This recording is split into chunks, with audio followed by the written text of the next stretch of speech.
We can have a round of applause for that. Because without a doubt, these individuals have taken the country by storm. It has been indeed a wonderful experience we've had here in Turkey, and it's been an educational experience. It's been a memorable experience, something that we will cherish for the rest of our lives. When you talk about the Sncc Freedom Singers, you're talking about a group of people that have made a significant contribution to African American history and culture. And personally, I am indeed pleased to be a part of this. And I'd like to thank the American Studies Association of Turkey for all of your help and dedication in making this come to life. Last year when I was visiting the country, we were sitting around the table talking about making this ideal come to life. And now that it has, it's something that I'm really proud of and something that I'm really happy about. So I'd like to say personally thank you as well. In addition, I think it's important also for me to say something about the Freedom Singers. As a professor of African American Studies in the United States, and also a couple of my colleagues are also here from other universities, they had to fly all the way over here to see this. We are where we are in our positions because of the work of individuals like you're going to see perform tonight. We stand on their shoulders. We are because of them. So it's also a very personal thing for me as well to be here this evening. When we talk about the Sncc Freedom Singers, we're talking about veterans of the civil rights, human rights struggle in the United States. And when we refer to veterans, we're talking about, I guess the translation would be Ghazi. Okay, those veterans, those Ghazi, this is what they are to us. It's like how Ataturk and the whole Turkish independent liberation movement.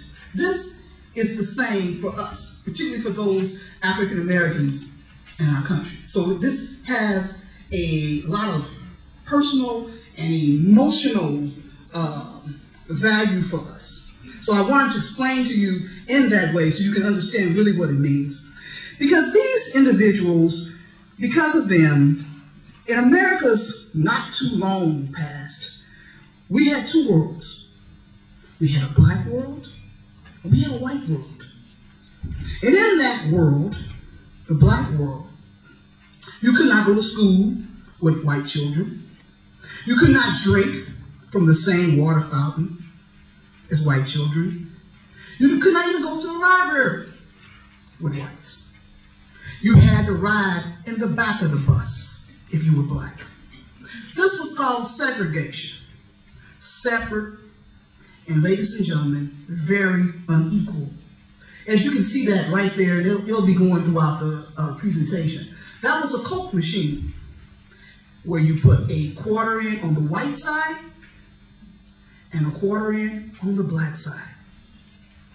This is segregation. This is how it operates.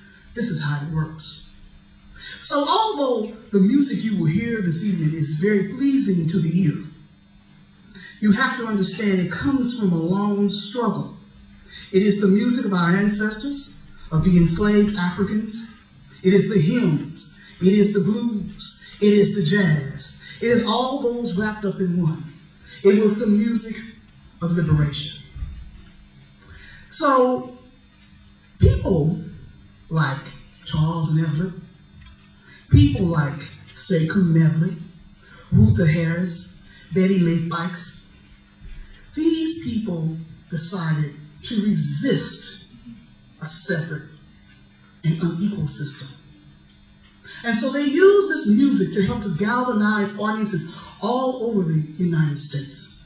They used the music to raise funds so that African Americans could have equal rights, so that they could have human rights. Because it's more than just a civil rights struggle. It was a struggle for human rights. It was a struggle to be men, a struggle to be women, and to be respected. So this is something that we African Americans We have, like I said, great pride, and I'm very, like I said, indeed honored to be here this evening for them. Because the music you hear this evening details the story of the movement in America for humanity. It's about protest. It's about picket lines. It's about jailings. It's about lynchings. It's about killings. It's also about freedom. So, ladies and gentlemen, without further ado, let us bring on the Sncc Freedom Singers.